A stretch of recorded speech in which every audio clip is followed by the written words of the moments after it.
L'idée m'est venue quand j'ai regardé à la télé une émission sur l'offensive des bombardiers pendant la Deuxième Guerre mondiale. Et ils ont interviewé un vétéran qui disait « À l'époque, j'étais trop jeune pour aller voter. J'étais trop jeune pour entrer dans un bistrot et boire une chope. J'étais trop jeune pour chauffer une voiture. Mais bizarrement, je n'étais pas trop jeune pour aller bombarder l'Allemagne avec un avion de 35 tonnes. » Et puis il a ajouté, c'était cette phrase qui m'a frappé, « Apparemment, je n'étais pas trop jeune pour mourir. » Et bon, ça m'a touché, puis j'ai commencé à lire des bouquins sur l'époque et tout ça. Et puis petit à petit, il y a une histoire que tu commences à voir un peu dans ta tête. Donc ça, c'est pas évident à expliquer comment ça marche, parce que honnêtement, je ne sais pas trop bien comment ça marche moi-même.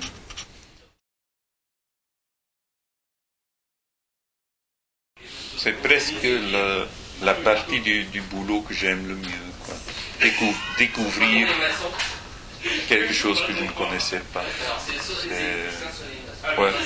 C'est le côté le plus agréable. Tout ce qui vient après, ça a ses charmes, mais chercher la documentation, la trouver, que tu peux reconstruire et faire revivre dans ta tête une époque qui est passée à jamais. Je trouve ça fascinant à faire.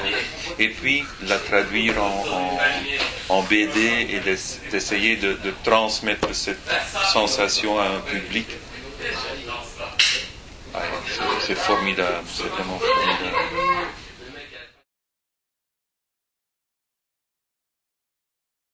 Je crois que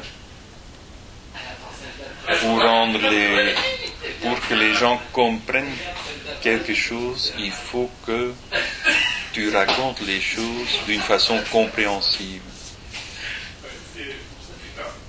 L'histoire ne va jamais... Attends, comment dire? L'histoire ne va jamais devenir vivante si tu limites l'histoire à des dates, des personnages, des batailles, des quoi que ce soit. L'histoire ne commence à vivre et à devenir compréhensible par les histoires des gens comme toi et moi en intermédiaire. C'est pas les chefs d'État qui expliquent l'histoire, non, qui expliquent l'histoire, c'est pas le mot, qui te font sentir l'histoire. C'est l'histoire des gens normaux, quoi.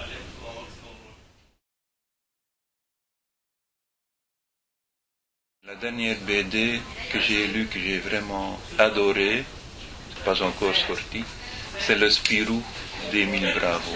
Ça, je l'ai lu dans Spirou, dans le journal Spirou, et je trouvais ça génial, vraiment.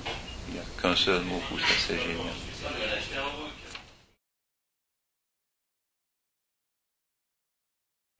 Je ne sais pas comment ça s'appelle en français, évidemment, mais c'est un bouquin de l'écrivain Jonathan Coe. Et en anglais, ça s'appelle Like a Fiery Elephant. Et c'est une sorte de biographie d'un écrivain anglais qui s'est suicidé quand il était jeune, quoi.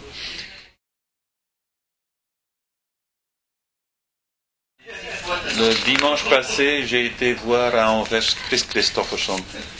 Je ne sais pas si le nom te dit quelque chose. Pas du tout. Ben voilà, tu vois.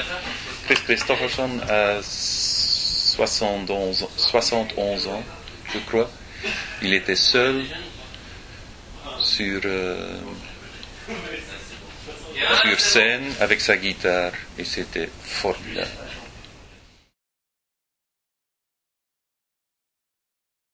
J'adore lire.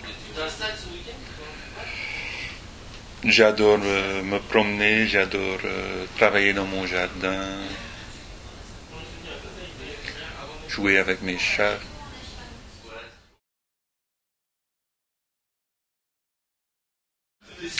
Pour l'instant, je travaille sur une sorte de reconstruction de l'année magique 1968. Ce sera encore avec Joe Haldeman.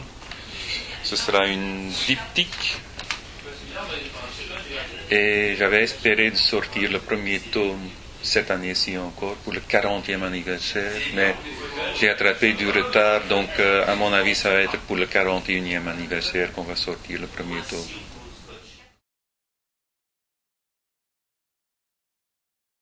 Oui.